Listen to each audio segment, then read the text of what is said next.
Good evening, Ron. Thank Hi. you very much for all three for seminars. Wonderful, thank you.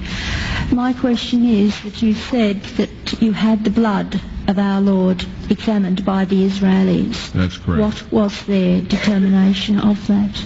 Okay. Now, we won't be able to take second questions. I'm sorry if you're on your second one, please just step out. I love you, but we're running out of time. Real quickly, okay. Dried blood is dead blood. Everybody knows that, all right? They can test the blood of the pharaohs, the mummies of the pharaohs, all right? There's certain things they can do.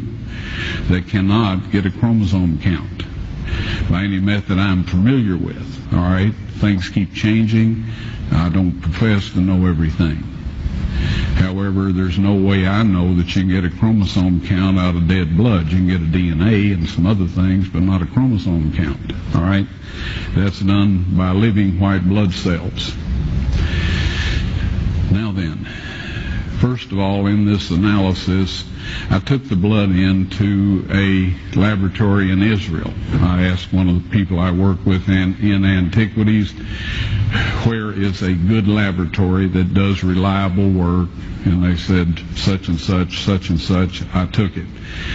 I just said, please examine this blood and tell me what you can tell me about it. All right? They said, well, look, we're going to reconstitute it. We're going to put it in normal saline and keep it at body temperature for 72 hours with gentle swirling. All right? That's their business. That's great. I said, now I want to be there when you check it out. They said, fine. So I was back. They checked it out. I said, now, they said it's human blood. We can tell that. They did whatever tests they need to do. And then I said, take some of the white blood cells and put them in a growth medium and keep them at body temperature for 48 hours. And they said, well, that'll do no good because it's dead blood. I said, would you please do that for me? And they said, okay, we'll do it. So anyway, I said, I want to be there when you take it out and examine it. So I was back there. They took it out, examined it under a microscope, and the one technician called the other one over there, and then they called the boss over there, and they were talking Hebrew a mile a minute there for a little bit, and they looked at me and they said, Mr. Wyatt, this human blood only has 24 chromosomes in it. Everybody else has 46. You see, 23 from your mother, 23 from your father, 22 autosomes from your mother, 22 autosomes from your father. You get an X from your mother, you may get an X or a Y from your father, all right? This blood had 23 chromosomes from the mother's side, one Y chromosome only. You see, the child could not have developed if they hadn't had the autosomes from the mother.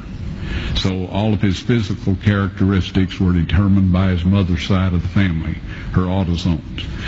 His maleness was determined by this one Y that came from the source, not a human male. Then they said, this blood is alive. And then they said, whose blood is this?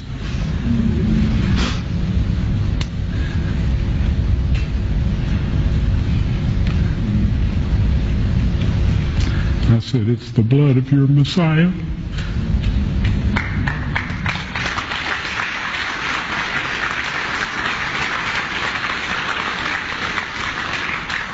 And I assure you, those men's lives have changed.